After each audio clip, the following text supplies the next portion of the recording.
lo que estábamos viendo, recuerden que lo último que estuvimos revisando, en particular, ¿cierto? Antes de salir de vacaciones de invierno, fue el tema de las infografías. Y había una tarea que tenían que ustedes realizar, ¿cierto? Básicamente era confeccionar una infografía en torno a la idea de, ahí está, ¿cierto? Aquí está el recordatorio. Hacer una infografía en torno a la idea, ¿cierto? De la carrera que a ustedes les gustaría estudiar. Una carrera, vamos a decirlo así, genéricamente, puede ser incluso una profesión u oficio, ¿cierto? Dentro de la idea de carrera. Así que ese era el trabajo que tenían que hacer basándose específicamente en todo lo que es la carrera, donde la impartían, particularmente de acuerdo con los gustos de ustedes, ¿cierto? Donde quisieran ustedes estudiar. ¿Y qué cosas positivas o qué cosas a favor tiene, digamos, este plan y qué cosas en contra? Es como una infografía como para presentar a la familia, ¿sí? Como para presentársela también a uno mismo después, en el momento de los cubos, porque ustedes están todavía a unos meses de tomar esa importante decisión, ¿ya? Incluso pueden postergar esa decisión a, a un año más. O sea, tienen esa hermosa opción de darse un año sabático si tuvieran, si pueden, digamos, hasta que todo se vuelva a normalizar. Eh, Chiquilines y chiquilinas, vamos a comenzar. Yo en el momento, antes de las 2:15, ojalá, ¿cierto? Voy a hacer o 2:20 más bien, voy a hacer una breve pausa porque tengo que hacer una cosilla aquí en el hogar. Ahí les voy a avisar que tengo que conectar a mi hija a su clase. ¿Ya? Estamos solitos los dos. Bueno, lectura y escritura especializada, ya saben ustedes, nombre de la asignatura, estamos en cuarto medio B, 2021, clase número 15, martes 27 de julio, de vuelta de vacaciones. Y vamos a proponer en esta ocasión, a propósito si ustedes ya se dieron cuenta, en los fondos, ¿cierto? Ahí tenemos un fondo en donde se utilizan fórmulas físicas y químicas, ¿cierto? Hay una fórmula matemática más bien, ¿cierto? El E igual a mc al cuadrado y otras, podríamos decir, nomenclaturas químicas a propósito, ¿cierto? De lo que vamos a hablar hoy día. Parece que tiene que ver con la ciencia y no necesariamente con la ciencia, o no necesariamente específicamente con la ciencia, sino con el lenguaje especializado. ¿Ya? De eso se trata la clase hoy día. Entonces vamos a ver un video dentro de la clase, vamos a ver un video sobre el trabajo, perdón, de un científico que está dentro de nuestro espectro, o estuvo durante nuestro espectro físico, a propósito, y que ya no está en este nivel de vida, pero que dejó un legado inmenso, ¿cierto? A propósito, un gran trabajo el que hizo este personaje. Vamos a apreciar el estrato lingüístico específico y selecto en el que él se desarrolló, ¿ya? Como persona. Y vamos a tratar de entender en qué nivel está eso, ¿cierto? El propósito es que podamos comprender que cada comunidad especializada comparte un lenguaje particular, asociado a un determinado conocimiento y que responde a fines bien específicos.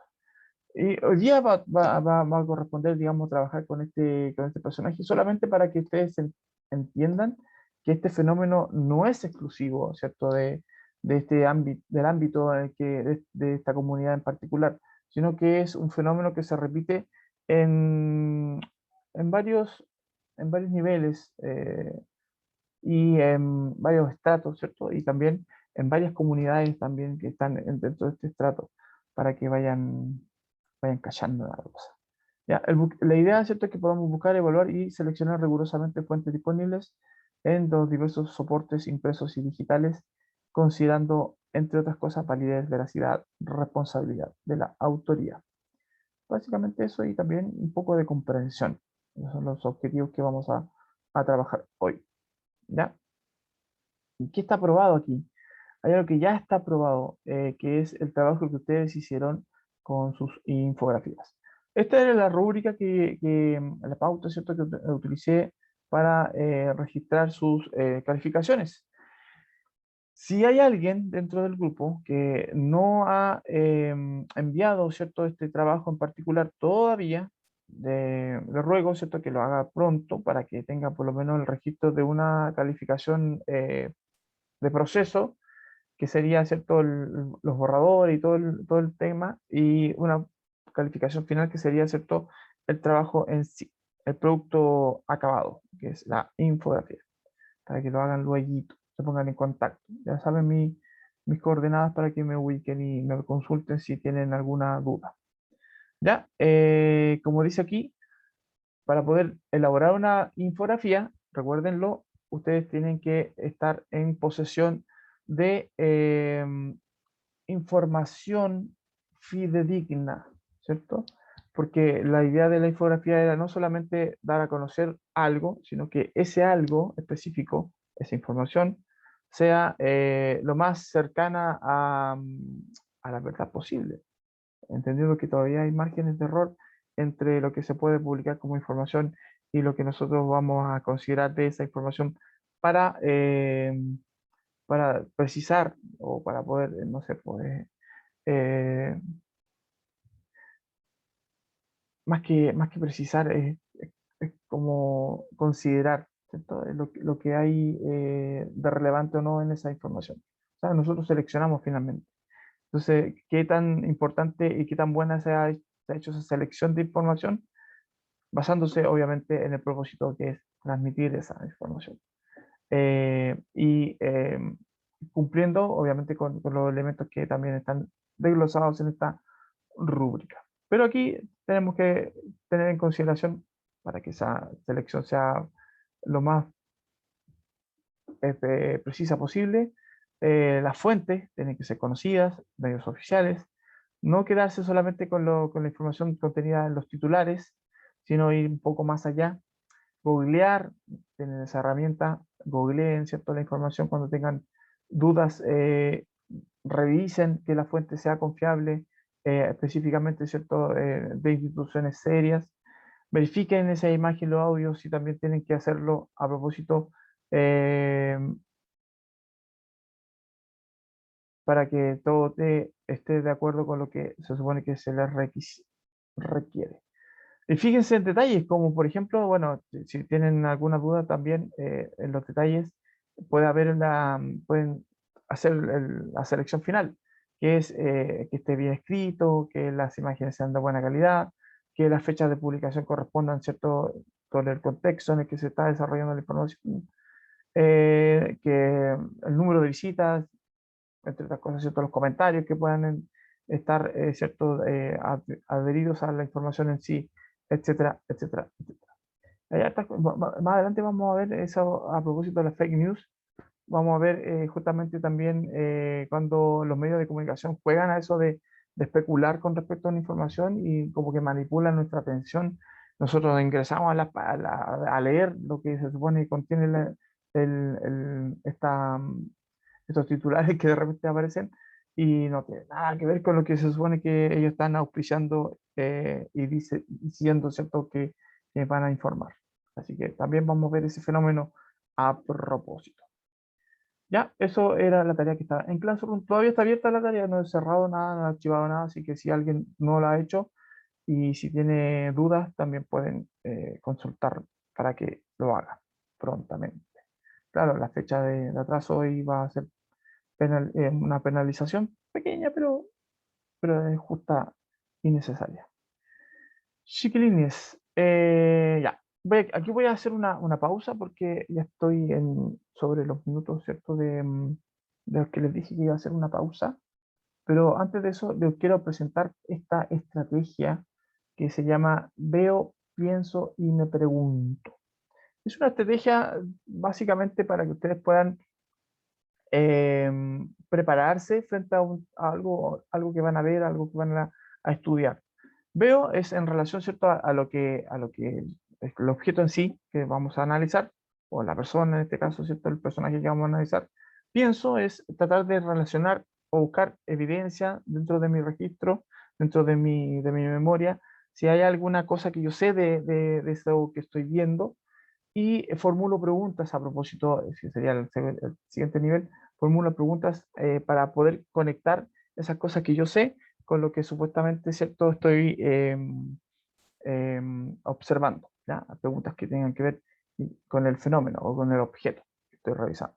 ¿Sí? Una forma de aproximación científica a propósito, ¿ya? Para que ustedes lo vean. Pregunto, ¿alguien conoce a este sujeto, a este caballero que está aquí en la fotografía? De los 15 participantes que hay, ¿alguien sabe quién es? A propósito, vamos a sacar un pantallazo. ¿Sabe alguien quién es este caballero? Pueden escribir en el chat. Aquí alguien me respondió. Es un científico, muy bien, Alanis, muy bien. Lo importante es si no saben, pues, lo importante es que lo puedan reconocer. Muy, muy bien. No, claro, murió hace no poco, sí, es un científico que falleció hace un tiempo atrás, no mucho tiempo atrás. Si les muestro esta imagen que es más reciente, a lo mejor pueden relacionarlo con alguien en particular. ¿Saben quién es?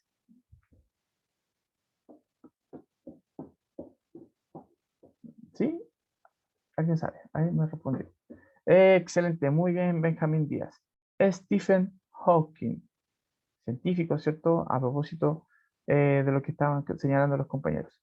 O fue más bien, uno de los científicos más importantes de los que se ha tenido, ¿cierto?, consideración en la historia de la ciencia, no en el siglo XX, en la historia de la ciencia. Estamos frente a un genio de aquellos, ¿cierto? De la altura de Albert Einstein, de Isaac Newton, qué sé yo, de tantos científicos que no vamos a entrar en detalle. Bien, bien, bien. De él vamos a hablar hoy día. ¿Y por qué él? ¿Y por qué tiene que ver él con nuestra clase? A propósito de lo que estamos revisando. Vamos a hacer una breve lectura, ¿cierto?, de su biografía, ¿cierto? A propósito de textos especializados. Entiéndase, una breve reseña de su biografía. Stephen Hawking fue un físico teórico, cosmólogo y divulgador científico británico quien cambió la forma en la que hoy comprendemos el universo. ¿Ya?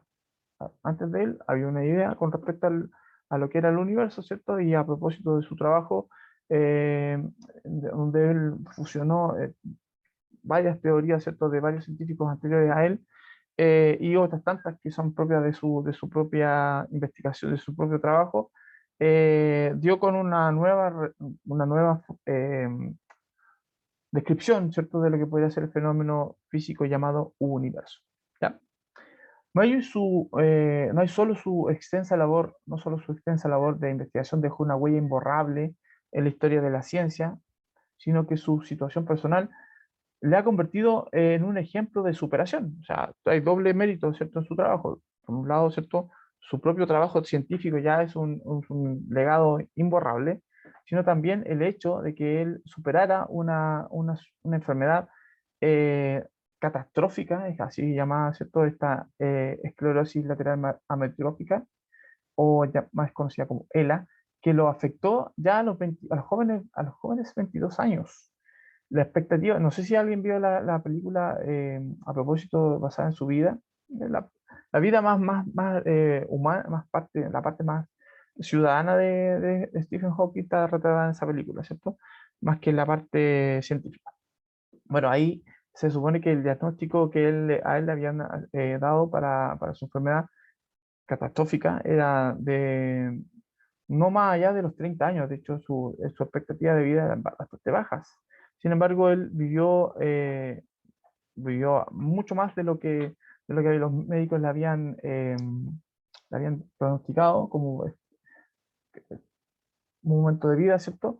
y logró con eso también dedicarse 100% a su trabajo científico y tenemos, ¿cierto?, el vestigio de lo que él produjo. Bueno, a los 22 años le diagnosticaron esta esclerosis lateral amiotrófica, o ELA, que provocó que con el paso de los años su movilidad se fuese limitando cada vez más a una breve porción de su cuerpo. Pero no así, limitando su brillantez intelectual, dado que logró convertirse en uno de los científicos más prolíficos porque produjo mucho, ¿cierto?, de la historia. Su principal contribución a la ciencia reside en la conocida, comilla, teoría del todo, palabras que dan nombre, por cierto, también a a una película biográfica estrenada en el año 2014. Es decir, fue el primer científico que trató de unificar la teoría de la relatividad general de Albert Einstein con las leyes de lo que se conoce, ¿cierto?, como física cuántica. Ahí tenemos, ¿cierto?, a propósito de su aparición, recurrida participación, ¿cierto?, en varias series animadas, incluyendo series también sitcom de gran tiraje como The Big Bang Theory, por ejemplo, a propósito eh, de interpretarse a sí mismo como un personaje. Stephen Hawking, de gran sentido del humor además, ¿no? Ya, voy a hacer la pausa, por supuesto, para que conectar a mi hija a su clase y vuelvo al tiro, ya, 2 minutos. Y los dejo con esta actividad. De lo que se supone tiene que ver con la clase, porque ¿cómo relacionamos a Stephen Hawking con la clase? Sabemos que es Stephen Hawking. Pienso, a ver, ¿qué cosas puedo saber de él?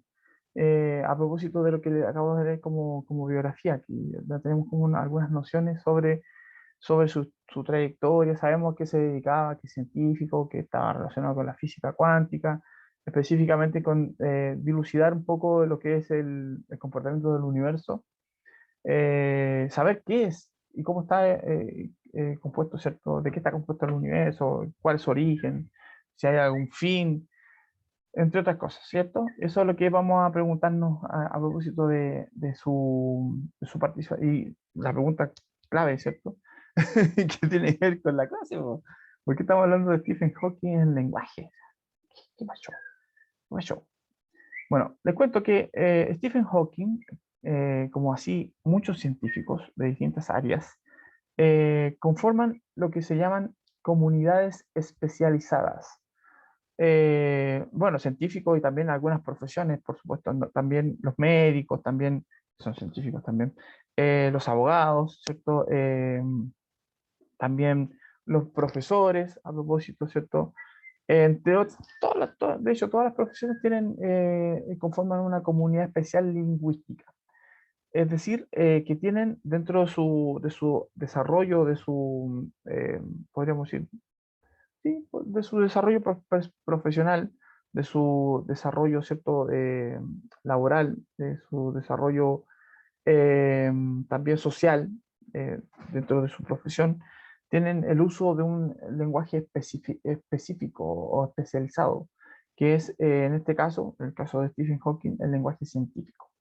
Así, por ejemplo, los ejercicios de nomenclaturas químicas con los que partimos la clase, viéndolo, ¿cierto?, como imagen, también la lectura de, por ejemplo, radiografías, de recetas médicas, porque ustedes se dan cuenta que de repente los médicos hacen este ejercicio, ¿cierto?, de escribir recetas, no tengo ninguna mano aquí, de escribir recetas que poco y nada se entienden a propósito de sus prescripciones, pero que los farmacéuticos sí pueden descifrar.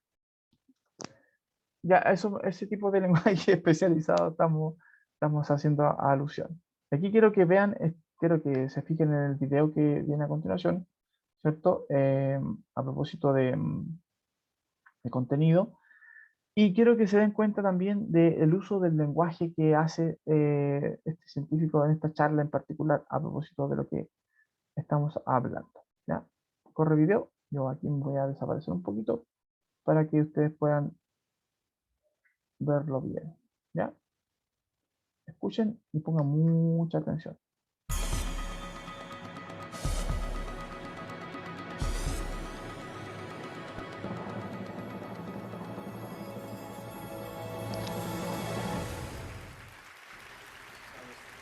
There is nothing bigger or older than the universe.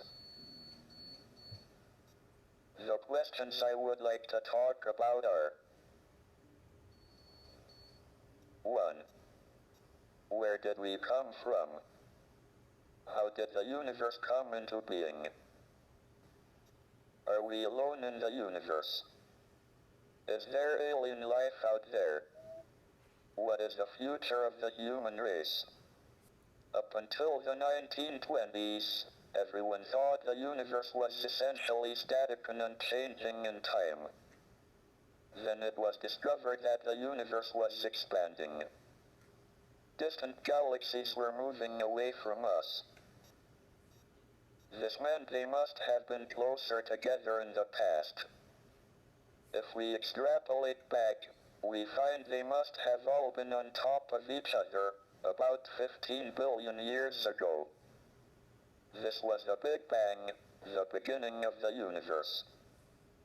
But was there anything before the Big Bang?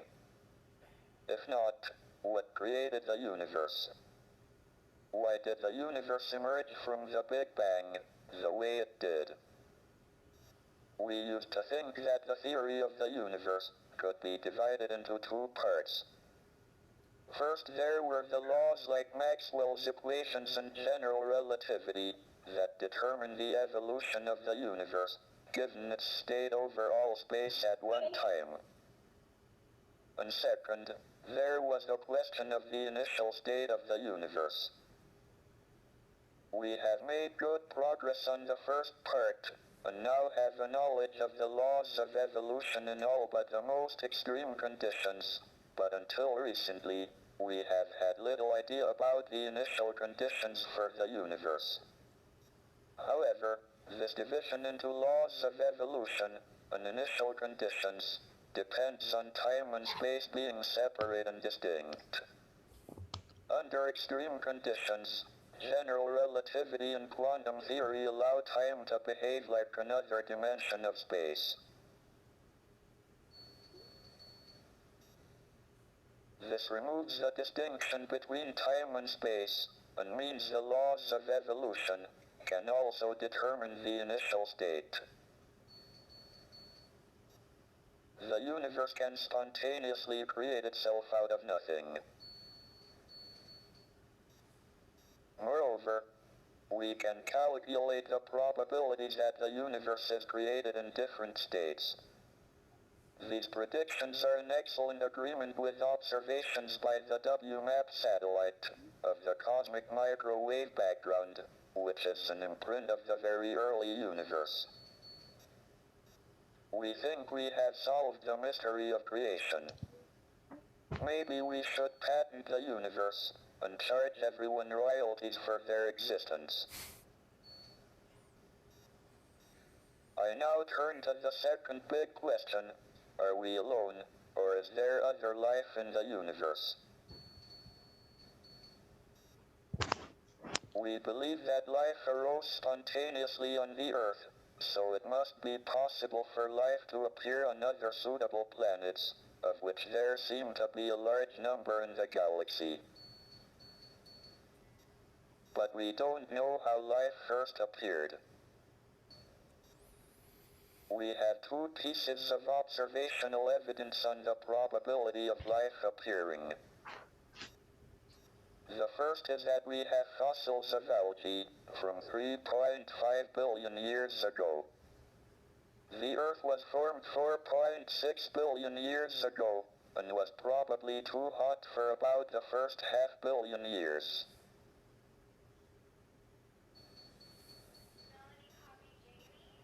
So life appeared on Earth within 500 million years of it being possible, which is short compared to the 10 billion year lifetime of a planet of Earth type. This suggests that the probability of life appearing is reasonably high. If it was very low, one would have expected it to take most of the 10 billion years available. On the other hand, we don't seem to have been visited by aliens. I am discounting reports of UFOs. Why would they appear only to cranks and weirdos? If there is a government conspiracy to suppress the reports, and keep for itself the scientific knowledge the aliens bring. It seems to have been a singularly ineffective policy so far.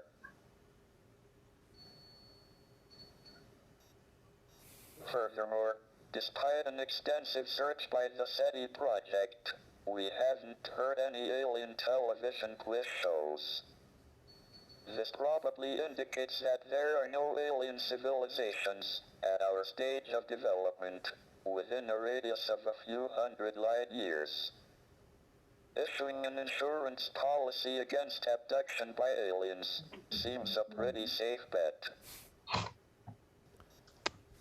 This brings me to the last of the big questions, the future of the human race. If we are the only intelligent beings in the galaxy, we should make sure we survive and continue. But we are entering an increasingly dangerous period of our history.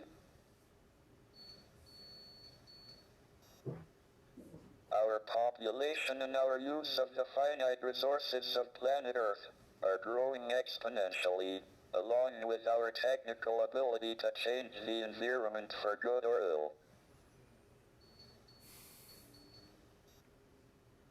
But our genetic code still carries the selfish and aggressive instincts that were of survival advantage in the past.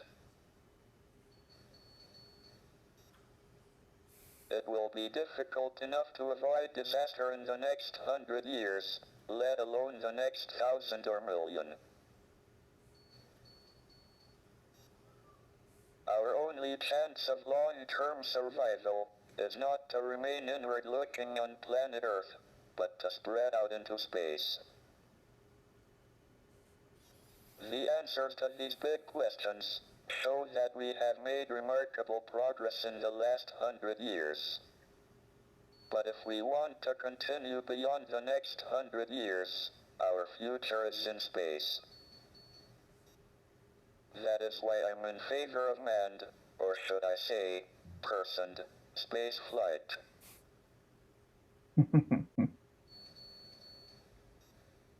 All my life, I have sought to understand the universe and find answers to these questions. I have been very lucky that my disability has not been a serious handicap. Indeed, it has probably given me more time than most people to pursue the quest for knowledge. Hay una muestra del sentido del humor que tenía él, que dice, mi discapacidad no ha sido un impedimento importante para desarrollar mi trabajo como científico.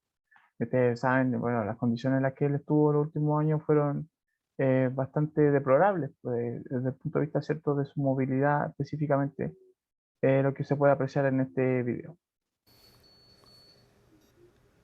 The ultimate goal is a complete theory of the universe, and we are making good progress.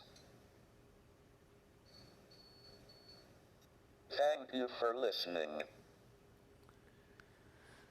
Professor, if you had to guess either way, do you now believe that it is more likely than not that we are alone in the Milky Way as a civilization of our level of intelligence or higher?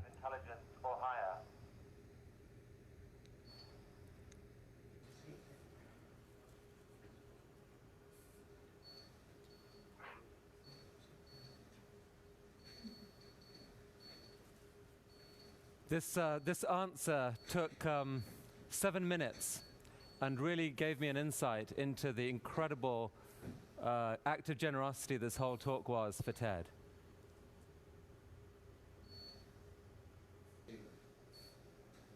Si se dan cuenta, él mueve el cursor del monitor con el párpado. I think it quite likely that we are the only civilization within several hundred light years. Otherwise, we would have heard radio waves. The alternative is that civilizations don't last very long, but destroy themselves. Professor Hawking, thank you for that answer. We will take it as a salutary warning, I think, for the rest of our conference this week. Professor, we really thank you for the extraordinary effort you made to share your questions with us today. Thank you very much indeed. Continuamos.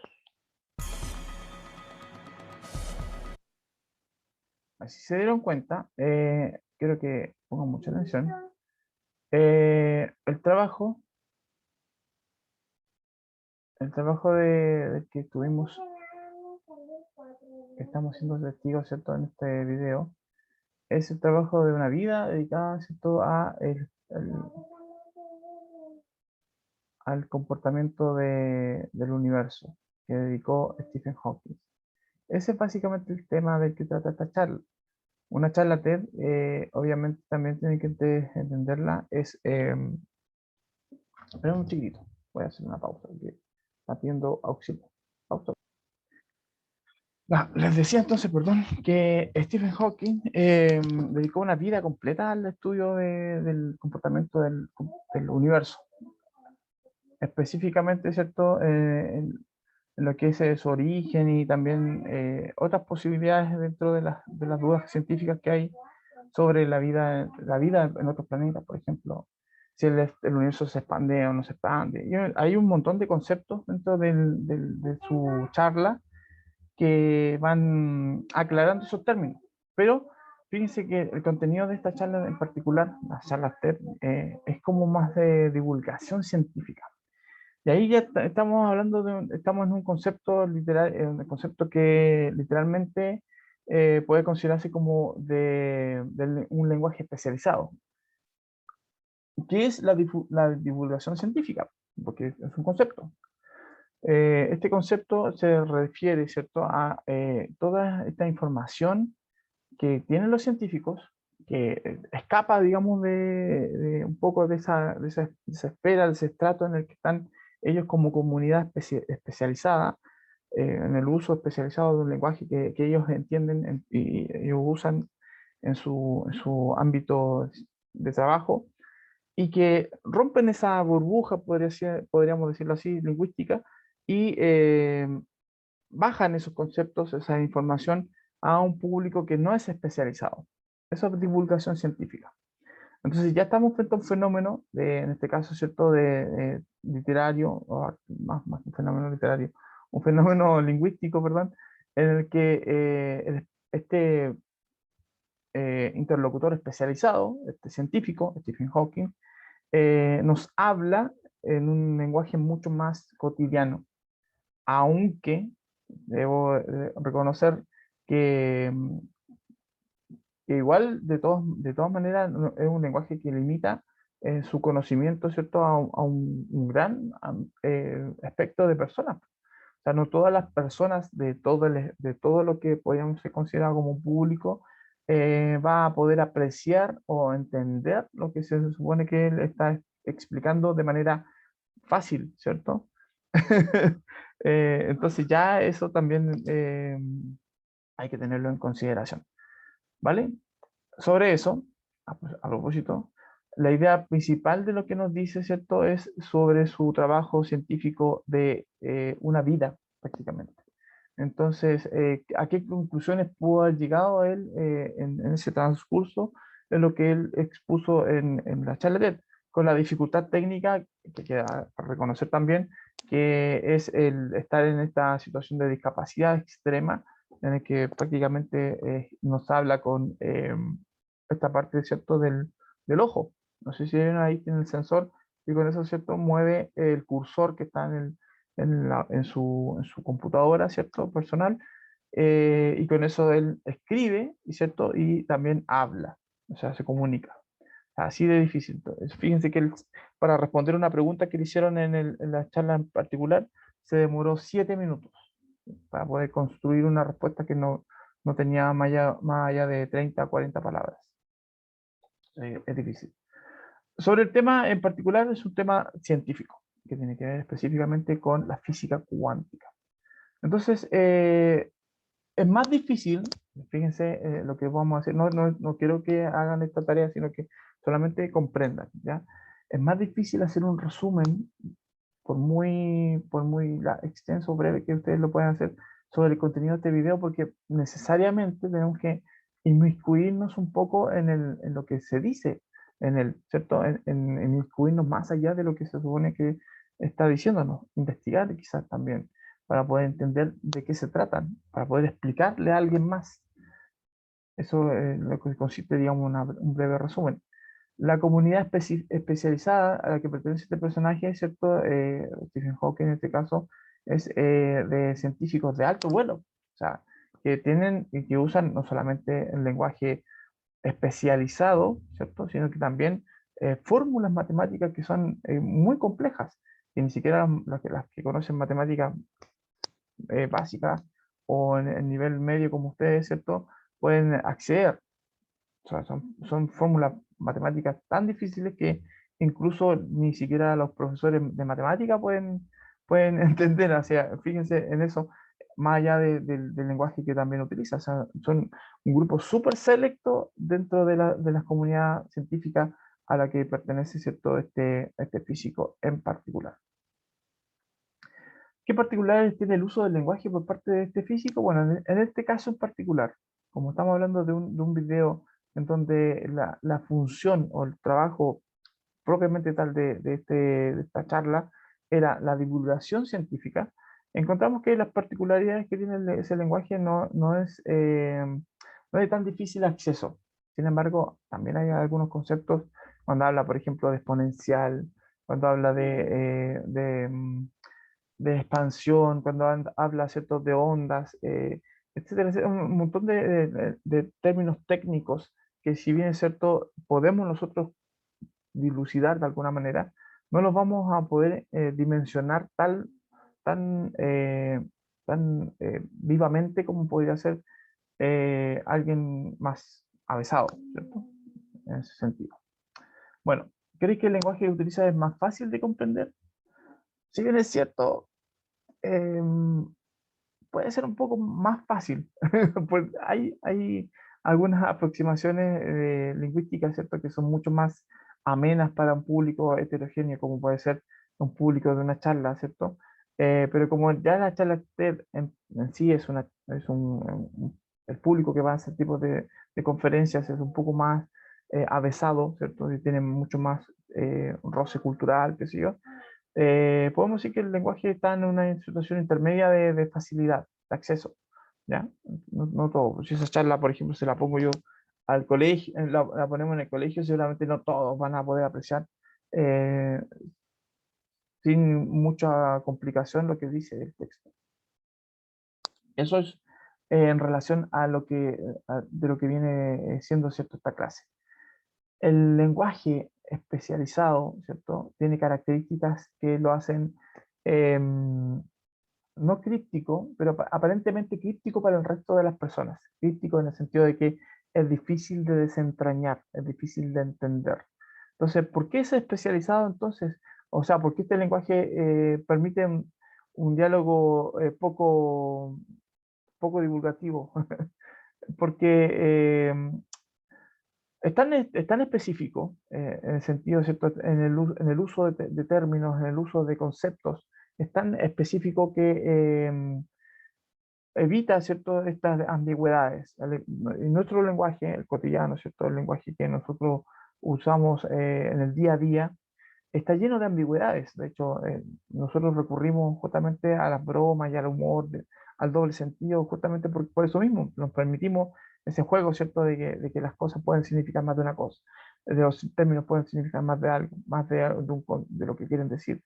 En el caso de los científicos, no, tienen que ser tan precisos y tan particularmente minuciosos con lo que dicen que no se permiten errores de ese tipo, de la ambigüedad. Entonces, por ejemplo, cuando hablamos de onda, nos referimos, ¿cierto?, a un fenómeno físico en particular y no a la simpatía que puede tener alguien con otra persona, por ejemplo. Tener onda, no tener onda. ¿Cachai? Ese tipo de ambigüedades que no se permiten. Por eso, esa es una de las características fundamentales del lenguaje, de la lengua especializada. La precisión, la minuciosidad.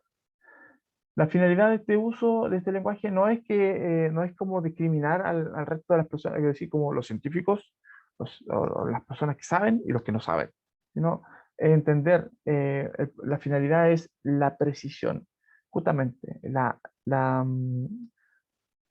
exactitud. Ese es el propósito, ¿cierto?, de los términos. Por eso los médicos hablan de un fenómeno clínico en particular y el otro médico le va a entender lo que quiere decir porque está aludiendo a algo bien específico, bien particular y no otra cosa. ¿Se entiende? En cambio, nosotros cuando hablamos tendemos incluso a cometer el error de interpretar lo que nosotros queremos decir, de que haya una intención detrás de lo que uno esté diciendo. Uno puede decir, a alguien, por ejemplo, yo le puedo decir no sé, un amigo o una amiga, te quiero mucho, por ejemplo. Ok, está el contenido verbal del mensaje, pero hay una intención. A lo mejor quiero sacar ventaja de eso, quiero, no sé, pues congraciarme, a lo mejor lo dije en sentido irónico, ¿cachai? Entonces, el lenguaje de la comunidad especializada no reconoce esa posibilidad de interpretación o de ambigüedad. Esa es la finalidad, ¿cierto? Evitar eso y concentrarse específicamente en el mensaje. Por eso tiene que ser súper, súper, súper preciso, minucioso, acotado, ¿cierto? También. Exacto. ¿Cómo crees que se construye este conocimiento? Uf, el conocimiento de una determinada comunidad discursiva, bueno, a través de la especialización. Y eso puede tomar tanto tiempo como puede ser el de una carrera específica, la lectura de una literatura vasta a propósito del tema científico, tema de la especialidad en particular. Piensen que la medicina, por ejemplo, tarda 7, 8 años en la parte teórica, eh, sin contar la parte práctica, que también tiene sus cuantos tantos más, a propósito de los que les gustaría estudiar medicina, por ejemplo. Eh, Piensen en nuestra profesión como profesores, nosotros también tenemos un lenguaje especializado, pertenecemos a una comunidad, ¿cierto?, lingüística bien particular. Hay términos que nosotros usamos dentro del ámbito pedagógico que excluyen, digamos, a cualquier otra persona y bajamos nuestros conceptos especializados, ¿cierto?, al entendimiento y a la comprensión de tanto de ustedes como de los estudiantes, también como sus apoderados, por ejemplo, para que puedan entender cuando hablamos no sé, pues, de las calificaciones, del rendimiento, de la ponderación, de objetivos, etcétera, etcétera. Dentro de nuestra nomenclatura lingüística. Son conceptos un poco más cercanos, sin embargo, por el ejercicio de nuestra profesión, ¿cierto?, que es más comunitaria, pero también y pertenecen, ¿cierto?, a una comunidad especializada. ¿Cuál es la importancia, dice la pregunta final, cuál es la importancia de tener conocimiento sobre palabras o conceptos relacionados a una determinada comunidad especializada? Es que nos permiten, a nosotros, la gente común y corriente, nos permiten acceder a ese conocimiento también. O sea, nos pone también en un nivel de competencia, digamos que es diferente al nivel de competencia que tienen las personas comunes y corrientes. Por eso es importante que ustedes también vayan manejando dentro del uso de su lenguaje, de su vocabulario cotidiano, términos, palabras, ¿cierto?, mucho más precisas, mucho más elocuentes con respecto a lo que quieren ustedes manifestar. Ampliar el abanico, ¿cierto?, de vocabulario les permite también acceder a conocimientos que no están al alcance de cualquier persona. Eso es. Ya, aquí una ficha a propósito de lo que es el lenguaje técnico. eh, Objetividad, universalidad, verificabilidad, flexibilidad dentro del plano morfosintáctico, ¿cierto? Los técnicos especifican el tema, la potencia, ¿cierto?, de lo objetivo textual, de la precisión, ¿cierto? Se usan cultismos, palabras nuevas a propósito de términos que provienen de la academia, de la antigua Grecia, de la antigua, ¿cierto?, eh, Roma, a propósito de latinismos y palabras de origen griego, tanto como neologismos que se van ampliando en la medida, ¿cierto?, que el discurso científico, en este caso, ¿cierto?, se va también especificando.